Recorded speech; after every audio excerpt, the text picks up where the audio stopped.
and welcome back to my YouTube channel. If you are new here, my name is Kate. I am a wildlife conservationist. I also make content about life as a conservationist and working with wildlife in particular. I'm quite new to YouTube, but I have been making content about wildlife and research and conservation for years now. And a lot of my content centers on working in this industry and helping other people who want to work in this industry. And one of the most common questions I get is, how do you land your first job? How do you get your first paid job? Tips for getting jobs, getting notice in your job applications. And so that's what we're going to talk about today. I'm going to go through 4 pieces of advice I have for people who are trying to land their first job in conservation. Getting jobs in this industry, whether you're at the beginning of your career, halfway through your career, you're transitioning careers, is really, really hard. And I don't want to undersell that process at all. But there are jobs, it is possible, and you can make a career in this industry. And so hopefully some of the advice I can give you today is valuable. I'm going to try and keep it practical rather than like wishy-washy things like, oh, you have to stand out, because that should be really obvious. I'm going to hopefully try and give you ways to stand out. A couple of disclaimers before we start. This video is largely aimed towards people looking for their first job, so I'm thinking mostly recent graduates. However, it is generally applicable if you're looking further down the line as well, or if you're changing careers. But a lot of it is going to be tailored towards that kind of first full-time paid position. So if that's not you, you can still absolutely take and use this advice, but you might have to just tinker some of the things that I've said to apply them to your specific scenario. And if you're someone making a career change, I will say that this is all still completely applicable. So if this is your first job in conservation, but not your first job, this is all totally applicable. But you're also probably coming from a slightly stronger position because you probably have a lot of transferable skills from your previous career. My last disclaimer as well is that there are literally thousands of ways to work in conservation, and my advice today is probably slightly more tailored to that kind of more traditional research field work type of job, because that's my experience. That is not the only way to work in conservation. It's a huge industry with a huge sector, and pretty much any job can be applied within a conservation context. You know, WWF will have an accounting team, a finance team, a marketing team. So if you're an accountant but you want to work in conservation, you could still use those skills and just apply them in a conservation organization. So what I'm talking about are more like traditional research, fieldwork, conservationist jobs, but there are thousands and thousands of ways to work in this industry and thousands of different types of jobs that are still keeping the conservation industry moving, but aren't necessarily like conservationist jobs. I hope that makes sense, and as you watch this video, then it'll make sense how this can be applied to you and what kind of jobs I'm kind of talking about. So my first and main piece of advice to anyone trying to find a job in this industry in the early stages of their career is to diversify your skill set. The majority of applicants will be very similar. They'll have some sort of environmental science degree with a relevant dissertation title. They'll love animals, they'll be passionate about conservation. They probably all have outdoor hobbies and some form of work experience or volunteering throughout their degree or at some point prior to this application. You need to have all of that, yes, but you need to have something else that makes you different to that, because the majority, that is pretty much the baseline, which is crazy, but it's pretty much the baseline. For me, for example, it was social media. Now, when I first started, I didn't have the following that I have now, but I started building my platforms on social media when I was still studying my master's degree. So it didn't help me get into my master's program. I don't think it's helped me with every stage of my career, but it was something that I could put on any application following my master's degree, that I also had a presence online talking about wildlife conservation. Firstly, this demonstrates my passion for conservation because I'm putting time into a project outside of my work or my degree. But it also does speak to kind of hard skills like time management, project management, science communication. Now, I'm not saying you should start a wildlife social media. For you, it's going to be something completely different. But think about things that are valuable to organizations. For example, a lot of small NGOs don't have the budget for a social media manager. So if they can hire their early career researchers who can juggle and balance different things, that's really valuable. A lot of people working in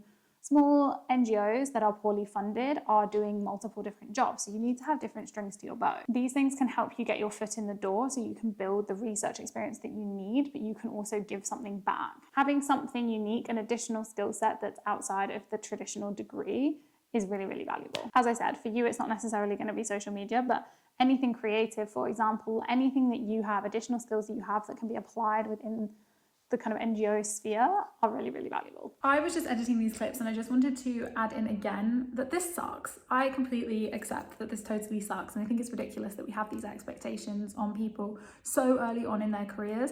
Unfortunately, this industry is just so underfunded and so competitive. So this is just advice to help you. Hopefully you can get a job on like merit of the normal things like your degree. But yeah, I just wanted to emphasize again that this totally sucks, but hopefully this advice is still helpful. Number 2, I want to talk about the importance of experience and how to repurpose experience you already have to make it seem like you have more. Now, people always talk about the need to have experience in order to get a job, and when people hear the word experience, they think it means full-time paid work. It doesn't. It means experience. This is anything you have done that is relevant to the job. Field courses you did in your degree count as experience. Explicitly highlight them and what you did and what you learned and how it's relevant. Specific assignments that you did that are highly relevant. For example, if you're applying to a job with the Beaver Trust and you ever wrote an essay on beavers, talk about that essay. Talk about the papers you read. Talk about what you learned, what you argued in that essay, and why it's inspired you to apply for this job. Any presentation you did at uni, anything relevant that you did at university, talk about papers you read, talk about things you spoke about, things you learned. Show you've read around the subject and produced a relevant output. Now, obviously, I'm not saying to scam your employers and make it seem like you have all this experience you don't, but they are not actually expecting you to have 6 months of experience working with coral reefs when you're applying for an entry-level position with a coral restoration organization, okay? They're just not. What they want to know is that you're not just someone who has a vague interest. You've actually got some experience, some prior knowledge, so you're not starting completely at zero. Repurpose the experience that you already have, but of course you need to also build experience. Try and get as much work experience as you possibly can, but remember that you have a lot of experience in your degree. Your degree should not just be in the education section of your CV, and that's it, and it's one line and that's it. That was 3 or 4 years of your life. There's a lot in there to harvest and to highlight. Also, if you're at university still, this is a huge resource to exploit. There will be societies, there will be lecturers, there will be people there you can talk to that you can network with and get experience from. Wildlife conservation societies, that can all count as experience. Your local wildlife trust you can do some volunteering with. Speak to your lecturers if they ever need a research assistant, even just for the day. When I was at the University of Cape Town, there was a bird ringing project on campus because there was a research project that was looking at the sparrows that utilised the campus, and so they would often give the opportunities for students to help them go bird ringing. So you could go bird ringing just for the day, but at least you've done it before, you've got that experience. Number 3, and this one is a little bit less practical, I will admit, but remember that your first job is not necessarily going to be your dream job, and you shouldn't necessarily want it to be either. You want to look for jobs that will help you reach your goals, but you don't necessarily want to be in your dream position straight out the gate. So yes, look for things that are ideally relevant to what you want to do long term, but not necessarily your dream job straight away. I don't personally believe there's any such thing as a dream job. All jobs have pros and cons, but even if you have an idea in your head of what your ideal setup would look like, do you really want to do that straight away? Now, I'm not trying to tell you what to do. Obviously, if you have the opportunity to land your kind of quote unquote dream job straight away and it's offered to you, take it. Live your best life. I'm so happy for you. But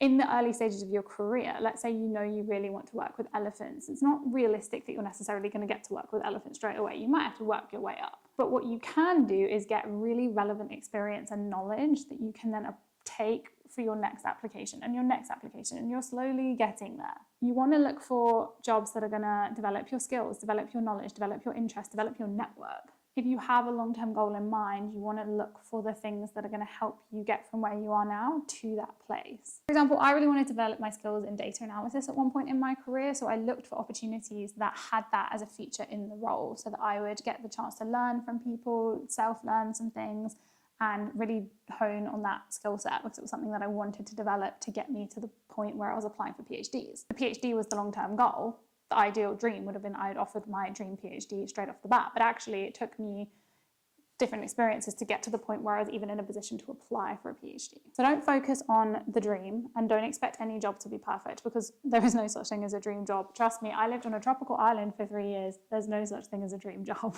All jobs are work, all jobs are hard. And my last piece of advice for people in their early career is network as much as you possibly can. Be brave and talk to people. Also believe people, particularly at university, when they say to you, contact me if you ever need me.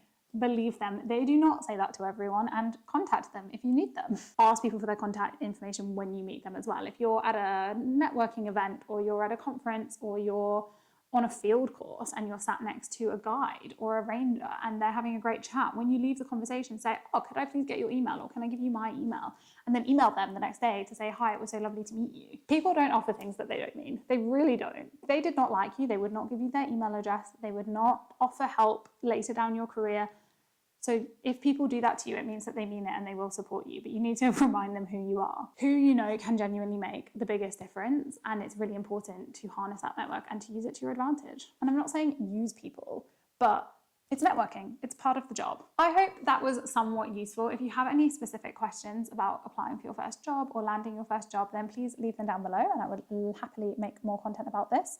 If you have enjoyed this video, please subscribe, give it a thumbs up, and you can find me at conservation_Kate on all other platforms. I'm utilising content to help fund my PhD research, so all of the subscribing and watching really helps me out a huge amount, and so thank you so much for being here, and I will see you at some point soon.